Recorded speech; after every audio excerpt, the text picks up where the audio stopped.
পাচারকারী, যারা সিন্ডিকেট চালায়, তারা এখন আপনার এলাকায় মাথা উঁচু করে চলে। আপনাদের সবচেয়ে গুরুত্বপূর্ণ যে কাজটি করতে হবে, এই যে খারাপ মানুষগুলো আছে তাদেরকে আপনাদেরকে পরিহার করতে হবে। যে খারাপ মানুষ, তার মার্কা দেখার দরকার নাই, দল দেখার দরকার নাই। একটা কথা স্পষ্ট করে বলি, যদি কেউ খারাপ হয়, সে যদি আমার দল জাতীয় নাগরিক পার্টি এনসিপি হয়, তাকেও আপনার সমর্থন দেওয়ার প্রয়োজন নাই। সে যদি একই ভাবে বিএনপির হয়, জামাতের হয়, ইসলামী আন্দোলন বাংলাদেশ কিংবা যে কোনো রাজনৈতিক দলের হয়, সেই খারাপ মানুষকে যেন আপনারা সমর্থন না দেন।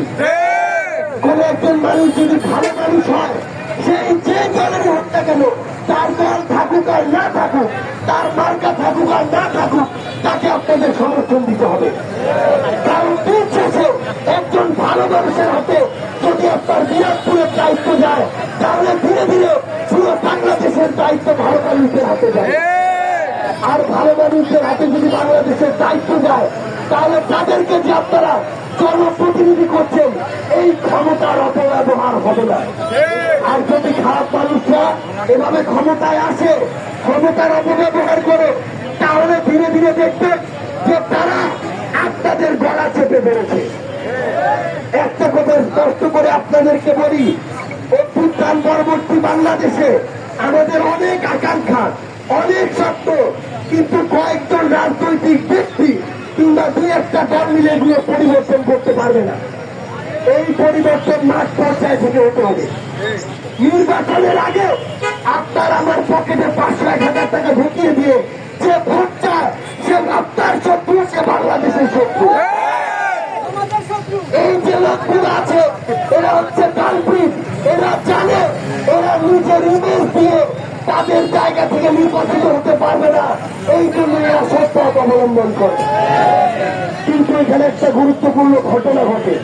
এই ঘটনার মধ্য দিয়ে সে আপনার 5 বছরের সবচেয়ে বড় গণতান্ত্রিক অধিকার, ভোটাধিকারটিকে কেড়ে নেয়।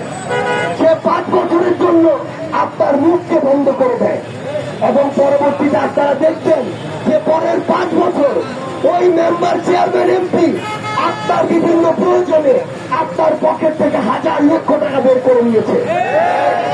তাই আপনাদেরকে আমরা অনুরোধ করি, এখানে যারা ইয়াং জেনারেশন রয়েছেন, যারা এখনো চাঁদাবাজি, মামলা বাণিজ্য, খুন খারাপি, সিন্ডিকেট, মাদকের ব্যবসা এসব চালিয়ে বড় নেতা হওয়ার স্বপ্ন দেখছে, বিরামপুর চালানোর স্বপ্ন দেখছে, তাদের মুখে এই তরুণ প্রজন্ম সবার সামনে উন্মোচন করবেন।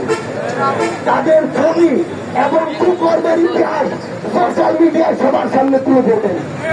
যারা অপকর্মকারী, তারা যেন আপনার সামনে এই রাস্তা দিয়ে মাথা উঁচু করে না চলতে পারে।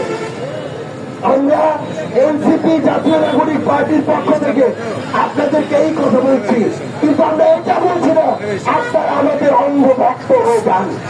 আমরা এটা বলছি না আপনারা আমাদের দলের দাস হয়ে যান, বরং আমরা এটা বলছি আপনাদের এই বিবেক যেন কোনো দলের দাস না হয়। আপনাদের ভোট কারো যেন অন্য ভোট না হয়ে যায়।